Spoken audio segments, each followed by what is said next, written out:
tempat aman, nyaman, tenang, menjaga tubuh pasien pikiran. Jadi situ ya, silakan duduk.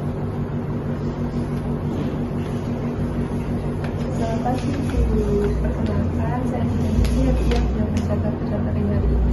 Boleh sebutkan nama dan alamatnya Bu? Dengan desa ya, ada yang bisa saya bantu Ibu?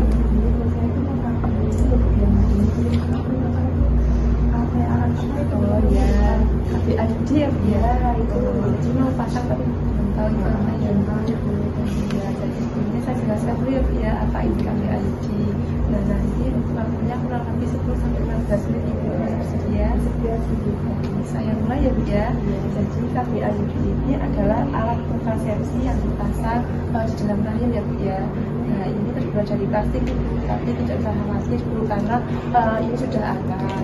Nah untuk efektivitasnya ini sangat tinggi ya Bu ya. Hampir tidak ada angka kegagalannya.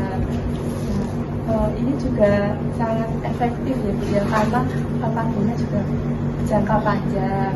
Nah, kemudian untuk kelebihannya ya Bu ya, kelebihannya ini ada murah ya Bu ya, murah, efisien, kemudian tidak perlu bolak-balik gitu ke bidan untuk melakukan kontrol, kemudian ada juga cepat mengembalikan kesuburannya Ibu, misalkan Ibu mau menanda anak ya Bu ya, terus mau dilepas, itu cepat Bu kembali kesuburannya. Kemudian ini juga KB non hormonal ya Bu ya, jadi tidak mempengaruhi kualitas ASI dan produksi ASI. Nah, kemudian ada juga kekurangan dari KB IUD ini ya Bu ya. Yang pertama tidak mencegah penyakit infeksi menular seksual ya Bu ya, seperti HIV, gonore, terus sama sifilis. Kemudian tidak baik digunakan pada perempuan yang menderita infeksi penyakit infeksi menular seksual tadi itu. Terus yang gonta-ganti pasangan itu juga tidak diperbolehkan. Nah kemudian ada juga kekurangannya, ada juga menyebabkan haidnya lebih panjang dulu. Jadi siklusnya itu lebih panjang dan keluar haidnya, darahnya itu lebih banyak. Sampai sini sudah paham Bu? Saya lanjut ya Bu ya. Nah kemudian ada juga cara pemasangannya ya Bu ya. Untuk cara pemasangannya ini bisa dipasang setelah hari-hari lahir Bu. Nah itu bisa dipasang yaitu dengan KB IUD post placenta. Nah yang kedua bisa dipasang ketika haid dari ke-5 sampai ke-7 Bu. Kemudian ada juga pemasangan setelah masa nifas. Nah kemudian ada juga cara kerjanya ya Bu ya.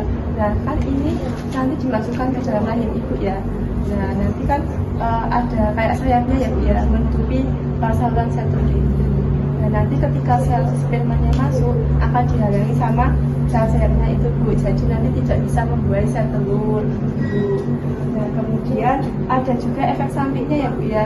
Nah efek sampingnya ini nanti haidnya Bu, siklus haidnya menjadi lebih panjang, terus keluar darahnya banyak, tidak seperti biasanya.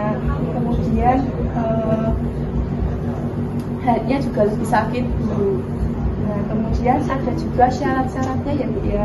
Syarat untuk memasang KB ini yang pertama wanita usianya subur Bu, masih usia reproduksi. Nah, usianya antara 15 sampai ke 49 tahun. Kemudian Ibu tidak ingin menggunakan KB hormonal. Kemudian ini juga kontrasepsinya jangka panjang ya Bu ya, jadi Ibu harus yakin gitu. Kemudian Ibu juga tidak menderita penyakit infeksi menular seperti tadi ya Bu ya, seperti gonore, sifilis, HIV. Kemudian Ibu tidak keputihan juga Bu, terus tidak ada perdarahan yang keluar di luar dari siklus haid. Apakah ada yang ditanyakan? Belum ada ya Bu ya. Karena tadi saya sudah menjelaskan, saya boleh bertanya Bu? Nah, tadi kan saya menjelaskan beberapa syaratnya ya Bu ya. Itu ada apa saja Bu? Pertama itu tadi syaratnya syarat berusia sampai 49 tahun, terus tidak berlebihan, terus tidak menggunakan kartu hormonal ya Bu ya. Ya betul ya Bu ya, itu ada juga satu lagi ya Bu ya. Jadi nanti ibu sebelum dipasang itu diukur dulu kambingnya. Nah, misalkan ibu kambingnya kurang dari 5 cm itu tidak bisa. Jadi nanti setelah ibu pulang dari sini, saya kasih formulirnya.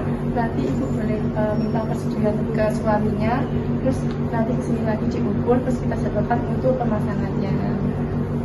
Terima kasih ya Ibu atas kesesamannya. Dokumentasi pada hari Rabu tanggal 13 Mei 2026 pukul 11 telah dilakukan konseling pra pemasangan KB IUD dengan hasil ibu sudah memahami dan bisa menjawab pertanyaan. Tanda tangan nama terang Bidadesi. Bilang menit.